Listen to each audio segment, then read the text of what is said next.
Leia Healthcare. It's good to live. Proud sponsor of the Real Health podcast with Carl Henry.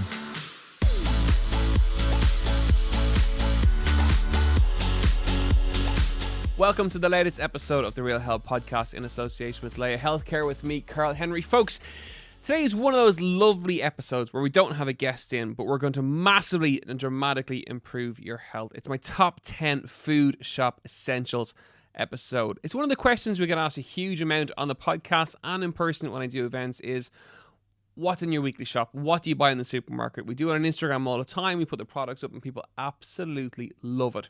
So in today's episode, I thought that's exactly what we would bring you. 10 foods that are in my food shop every single week. And no, it's not the really scary stuff that you see in all the funky cookbooks that no one has access to, that no one can pronounce, and that no one knows what they are.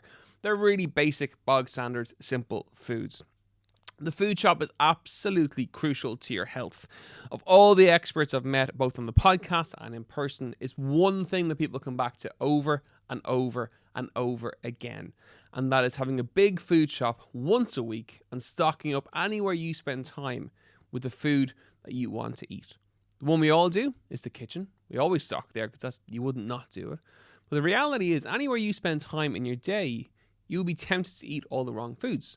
So the important thing there is to stock that with the things you want to eat or drink. For example, if you commute a long distance in the morning by car, well, the car should be stocked with fruit, nuts, seeds, water, maybe some dark chocolate, all the things that you want to eat. If you're commuting on the bus or on the train with a backpack, with your bag, the very same thing. Have some really healthy snacks there. And the one place you really have to stock with food is the workplace. We spend so much of our time there, you have to stock it with healthy foods and healthy snacks. Otherwise, you're more tempted to eat foods and snacks in the canteen that we know aren't good for you and that we know aren't healthy. That whole adage of failing to prepare is absolutely crucial when it comes to health. You have to prepare and plan for success and plan for health. So anywhere you spend time, stock with all the foods that you want to eat. That all comes back to one big food shop at the weekends. For me, it's a Saturday or a Sunday evening. I go with all my bags and I fill them up, and then I stock all the places that I spend time during the week. It's simple, it's easy, and it's absolutely crucial to your health. Okay, enough of me absolutely waffling on. Let's get down to business. So I picked kind of 10 of the really important ones that I find good for my diet. It is important to remember I am not a dietitian, so I'm not going to get overly specific with some of the recommendations. They're very simple, and as ever on the Real Health podcast, we are all about simplicity for health. I know that if it's simple, it's easy, you'll listen and you'll apply those rules very, very quickly. So the very first one is fish. Every single week, I've got 2 or 3 portions of fish in my shopping trolley. We know from A, research, B, Paul and me, who was in recently, he absolutely blew me away in terms of the quality of the content and the research he had when it came to the Mediterranean diet and having lots of fish in your diet. And since then, I myself have increased my fish intake and I feel much, much better for it. Personally, I buy white fish because I like it. I buy it in freezer bags, so it's handy. But fish is a really important thing that we don't eat enough of in Ireland. It's very important for your diet. 1 to 2 pieces of fish every single week. It's not that expensive. Just begin to have a look around and you'll see. Ideally, 1 portion of oily fish and 1 portion of white fish is perfect. The oily fish are full of oils, vitamins, minerals, really important for your health, but we just don't eat enough of it. So on your shopping list, make sure you have some fish down. Personally, I can't eat the tinned fish like tuna, sardines, mackerel, or even salmon, stuff like that. I just can't eat it. But if you can, they're really handy sources of protein on the go. In terms of snacks, tuna in particular is really high in protein. So if you can take it or if you can eat it, it's a really good one to put in the shopping trolley. Okay, second one, again, really obvious, colourful fruit and veg. If I meet you in the supermarket, I want to see loads of colour in your trolley. The more colourful, the better. We generally stick to veg that we know and that we eat all the time. By having loads of really colourful stuff, it's very, very good for your gut bacteria. Trying to add at least 1 new fruit or 1 new veg in every single week that you haven't had the week before. We know by varying your diet, having as varied a diet as you can, it's fantastic for your gut health. And we know the research is there between gut health and brain health and gut health and weight loss as well. So vary your fruit and your vegetables, and getting loads of color in there is really important in terms of antioxidants, in terms of minerals, in terms of vitamins. That color is absolutely crucial. My third one is yogurt or Greek yogurt. For us, it's Greek yogurt. It doesn't necessarily have to be, but it's a really good form of a snack. Sometimes you can use it instead of mayonnaise. So, for example, on things like fajitas and sauces, if they're too hot, we will add some yogurt in on top of that, and it's a really, really nice substitute for mayonnaise. It's yummy. What's not to love about it? It's full of bacteria. My tip there is go for the very best quality you possibly can. Don't go for the diet stuff. Don't go for generally the fat-free stuff. Get some really good Glenisque or Glenullin yogurt. They're an Irish company, Irish brands, and they're really, really good products. And we're not endorsed by either. Just over the years, from trying lots of different yogurts, I like them. I find them really good, and I find the quality is absolutely excellent. In terms of yogurts, don't go for the fruit-flavored ones. Add in your own fruit. So go for Greek or go for plain and add your own fruit in. It's a much better way to eat. It's a much healthier way to eat. And then just get really good quality yogurt to eat it with. Personally, I have a snack in the evening time with some nuts, seeds, and some fruit and a little bit of yogurt, and it's absolutely gorgeous. And if you're into cooking, you can make frozen yogurt as well, which is absolutely delicious and a really good substitute for ice cream, especially in the way the weather has been over the course of the last week or two. It's been really warm, so Greek yogurt is a lovely substitute for ice cream as well, and it's very healthy and it's very, very simple to make. Okay, next tip, tip number 4, brown pasta. What's not to love about brown pasta? The quality of it is really good. It's either whole grain or whole meal. Really good in terms of fiber, really good in terms of, it's a colourful food. It's pulling away from the blander foods, and it's exactly the same way to cook it. It's 7 to 9 minutes normally.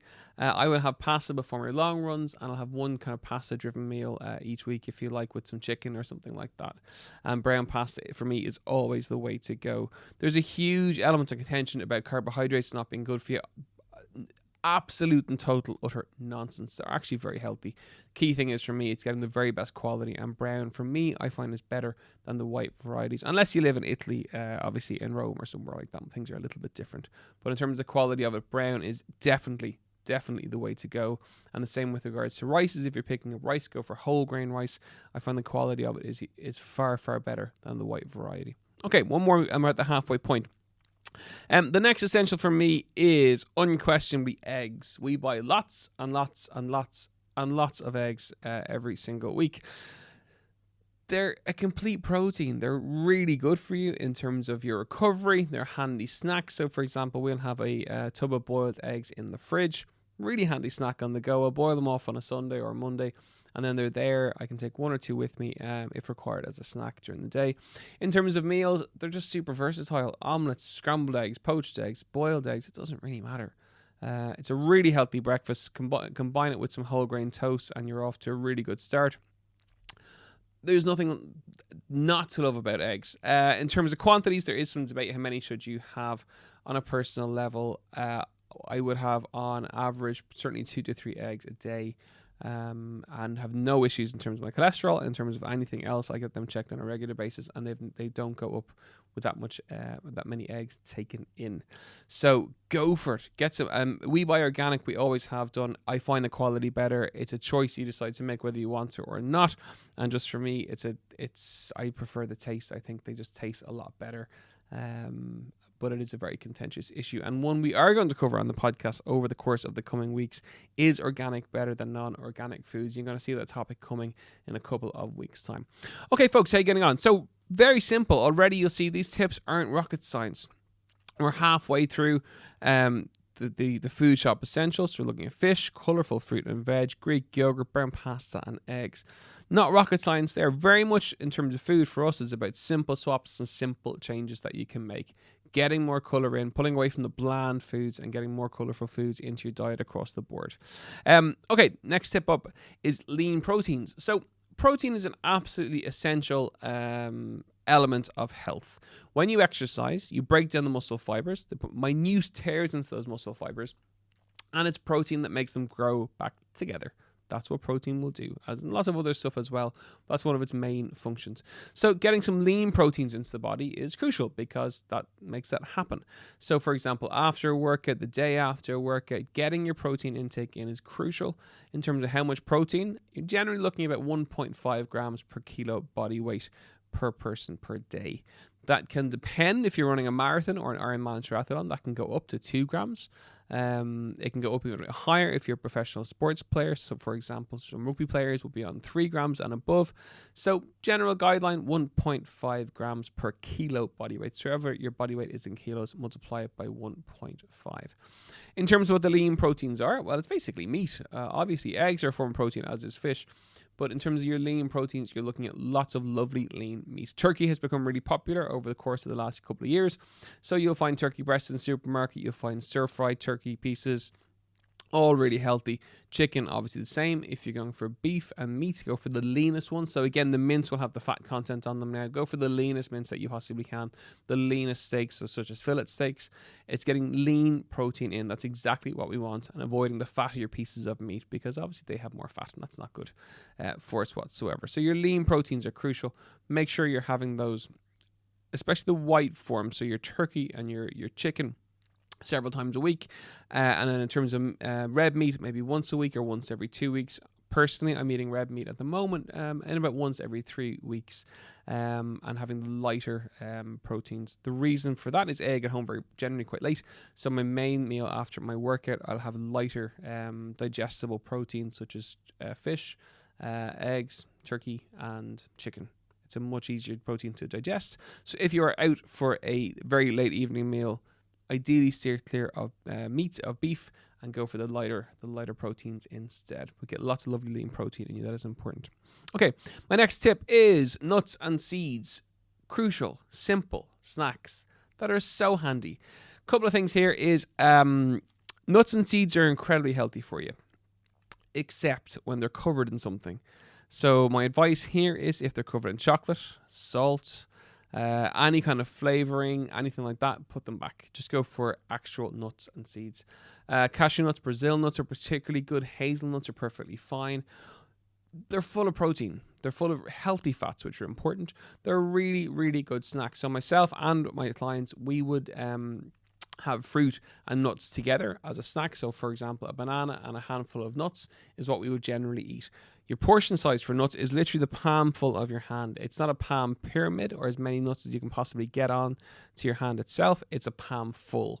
And that's important because the portion size of nuts is crucial. You can go through the whole bag before you know it in a car journey and thinking you're being really healthy. It's actually very high in calories. Orla Walsh is always posting, who's been on the show once or twice, she's always posting some really good visuals for portion sizes for nuts and seeds. So just be careful. Palm size is what you should be getting. Make sure they're not covered in something, and have them with fruit. The reason for that is they balance out the impact of the sugar from the fruit. You can go for the nut butters, but for me, there's no need. I would just go for nuts on their own. I think they're perfect as they are with some fruit, but it'll fill you up for longer, and it's a really good source of lots of lovely nutrients. So get some nuts and some seeds into the body. Folks, as ever, you are listening to the Real Health Podcast in association with Leia Healthcare with me, Carl Henry. We are rocking through our Food Shop Essentials episodes. And if there's any Food Shop Essentials that you have every single week and you find really important for your health, well, why not just drop us an email, let us know, or even on social media. It's at Carl Henry PT on Twitter and on Instagram, and it's realhealth@independent.ie is our email address. So do let us know. We always love getting questions and feedback. And if you have any guests that you'd like us to have on the show, as we're entering towards our 1.5-year anniversary, do let us know. We've lots of exciting guests coming up as well. Okay, let's stay with the Food Shop Essentials. So next up, I've got dark chocolate. It's A, yummy, B, really good for you, C, satisfies that craving that you have for sweet things late in the day that everyone seems to get. Generally, you're looking at 70 to 85% cocoa is what we look at. And you can get them flavored as well if you don't like the taste. So lots of different flavored versions. The chili one is my particular favorite, or the sea salt's quite nice as well. But I'll have 1 or 2 squares of those in the evening, and I find it works really, really well as a nice little snack after dinner. It almost feels like an after 8 or a dessert, and it's very good for us. We know that. If you struggle with chocolate cravings, it's a really, really good tip as well for that. So just try it. Again, key thing, some of the supermarkets will have them in small little bar packs, which will have kind of 2 squares in a little bar. And that can be really handy because of the fact that it's very succinct and it's very precise with regards to what you should be having. Okay, we've 2 more up. My favorite and ultimate recovery food, it may not be overly funky and trendy because it's not in a big shaker and it doesn't come in a big tub, is milk. We have loads of it in Ireland. We have really good quality milk in Ireland too. After a run, after a workout, it is my go-to source of recovery fuel. It's got lots of protein in there. It's got some carbohydrate in there. It's got probably some fat in there too. And it's really simple, cheap, and affordable. You can go for chocolate milk if you want, or fruit milk, or fruit flavored milk. Personally, I will have normal milk, or if I'm at home, I'll blend it up with some strawberries or some blueberries, and you get fruit flavored milk as well. But it's so cheap. Don't waste your money on all the big protein supplements, because milk will do pretty much the same thing, and it's widely available, and it's much cheaper and better for you as well because it's less processed. If you've listened to the podcast before, and even if you haven't, you'll know that as a brand, we are about some very simple principles when it comes to food. It's foods that are least processed, as natural as possible. Foods you have to cook or prepare yourself, and with a short shelf life. It's a really simple way to guide through your food shop experience. That's the kind of stuff you should be looking for. Short shelf life is essential because there's less stuff in it to preserve it. Food you have to cook yourself, again, it's a more natural version of the food. And the best quality, or the real version of the food, if possible, is the way to go. And for me, for recovery, milk is absolutely where it's at. And we're not sponsored by any milk company, and it's important to state that because we're not. But it's very simple. It's a really good product, and a really good product for recovery for adults and for children as well. Okay, you're going to love this one. This is my 10th tip for the food shop essentials, and I think you'd really like it because you know what? Health is all about balance. All too often, people try to get healthy, and they have, they're never going to have chocolate ever again, a takeaway ever again, alcohol ever again. The list goes on. The reality is that's not balance. That's a short-term approach and a short-term quick fix. Balance is being able to have that. So, tip number 10 for your food shop essentials is your treat meal. Or your treat item, whatever does it for you. If it's chocolate, if it's pizza, if it's chips, if it's whatever, it doesn't really matter. The key thing is you get the very best quality of it. The key thing is that you enjoy it. And the other key thing is that it's in moderation. So the 80-20 approach is what we do with our clients, and it's what we recommend on the podcast with any of the guests that we discuss food and health with. It's been good most of the time and having the odd treat. And I think your food shop should be another example of that, because that's normality and that's long-term health. You don't feel deprived, you don't feel that you can't have something, and it makes you healthier for the long term. Some people don't like the word treat. For me, it's just an expression of what I'm trying to say. I wouldn't get too caught up in it, but whatever does it for you as a treat meal, just knock yourself out. Just get the very best quality of it. Over the course of the episode, there are 10 really simple tips. There's nothing rocket sciencey there, but I can guarantee there's some stuff there that you don't put in your trolley. Or there's simple switches that you can make that you haven't done before. My goal for the episode is to make you think that that's very simple, which it should be. And they're things that you can try yourself straight away. So the homework between now and next week's episode is to try some of those simple switches. Write them down, have a listen back to the episode if you want. Write them down and have a look and see what you can get into your shopping trolley, or what swaps you can make to get those in and take some of the more unhealthy things away. Because whatever goes into that trolley will set the course for the rest of your week and the rest of your month in terms of the foods that go into it. So by having a healthy trolley, you're more likely to have a healthier lifestyle and be a healthier person. But it all begins with the trolley. Folks, I really hope you enjoyed this week's episode of the Real Health Podcast. It's a long time since we've done a top tips episode with me and my own. I thought it was time to do one. This is the most important topic we get asked all the time. So I thought it was essential to bring it to you. Try these simple tips. Get some of those essentials into your food trolley, into your diet. I guarantee the stuff there that you haven't done before. If you have any requests for guests, for topics, for questions, just let us know. It's realhealth@independent.ie or at CarlHenryPT on Twitter. And as ever, you've been listening to the Real Health Podcast in association with Leia Healthcare with me, Carl Henry.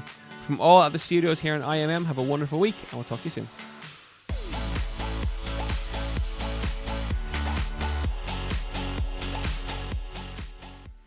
Leia Healthcare. It's good to live. Proud sponsor of the Real Health Podcast with Carl Henry.